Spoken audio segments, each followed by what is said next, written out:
สบายดีสบายดีเด้อป้าลุงมาพบมาเจอกับแม่น้องเดือนอีกแล้วอยู่ตลาดบ้านนากระทิงเด้อ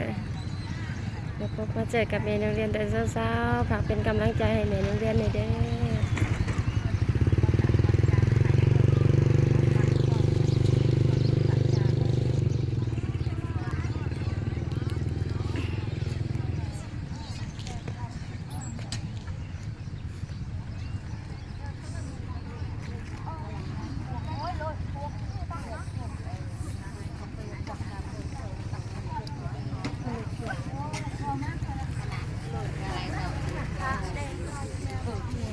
กันเราดีว่ากันมีอะไรจะ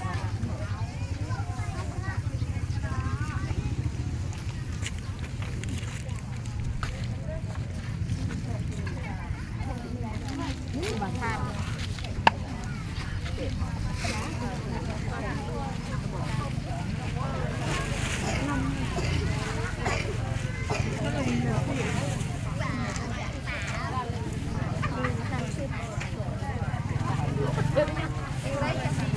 ขอนั่งได้นั่นเลย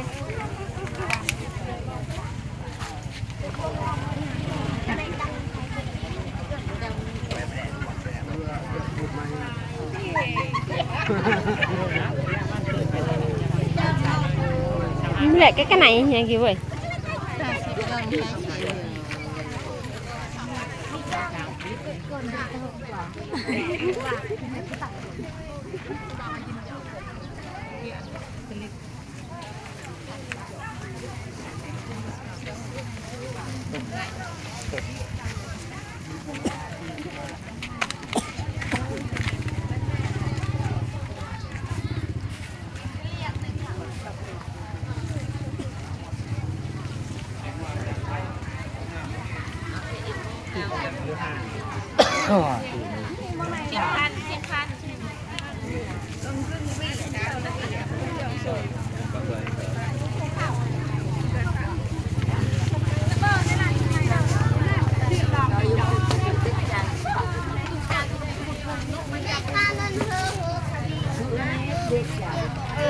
ไม่เซลเลยไม่เซลเลยก่อนที่น้ำมันจะโต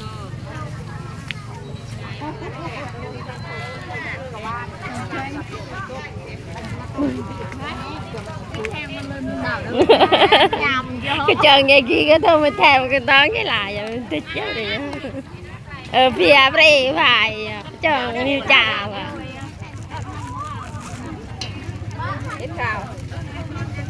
không rồi đấy ít khảo nèมันยังนัวบ่จบ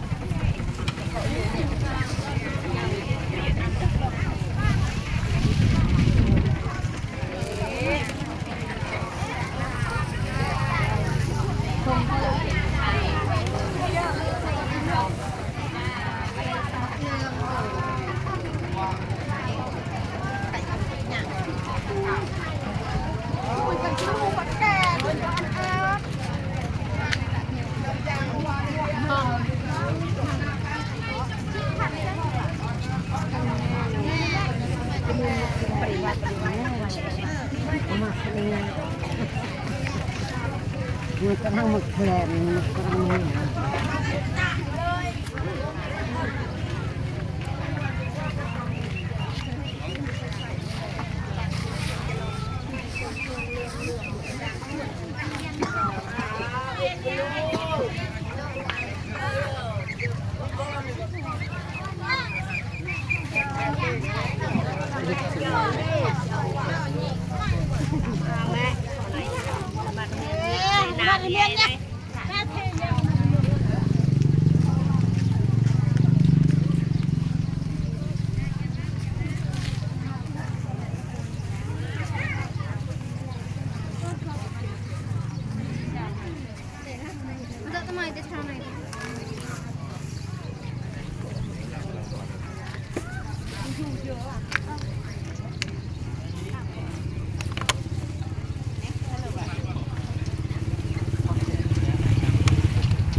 10,000นะ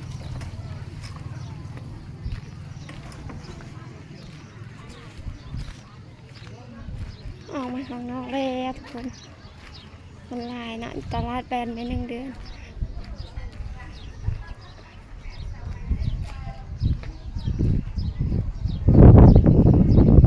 อันนี้ค่ะบรรยากาศข้างนอกด้วยทุกคน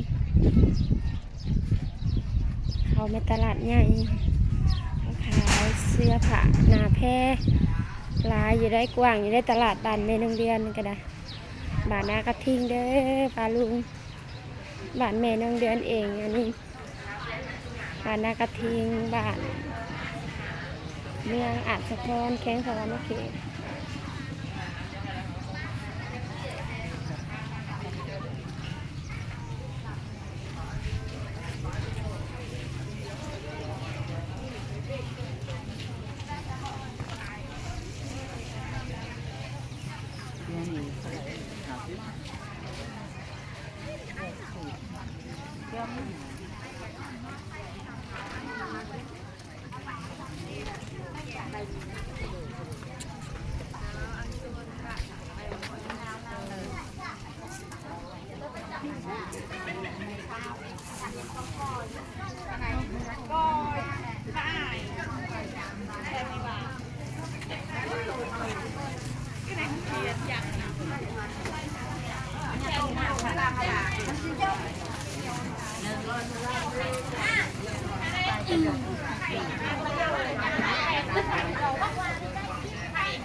จังนึงเนี่ยที่คนรักมันเนี่ย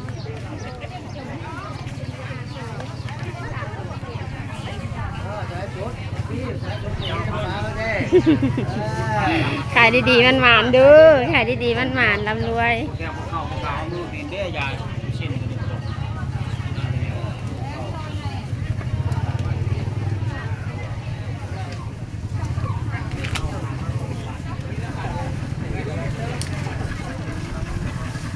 ใครคนตลาดที่ไหน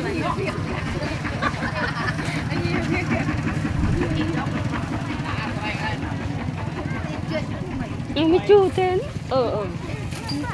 อันนี้แหละแหละคนทองนี่อยาก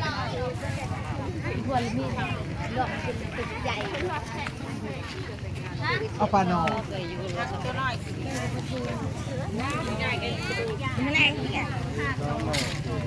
มันบอดี้เที่ยวมันเป็นตามที่เจ้าที่ได้หลายตัวเจ้ากับตัวน้อยโล50เจ้าตัวน้อย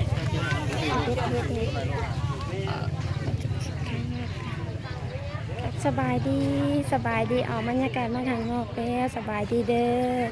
มาพบมาเจออีกคลิปต่อไปเด้อกับสบายดีฝากเป็นกำลังใจให้แม่โรงเรียนแน่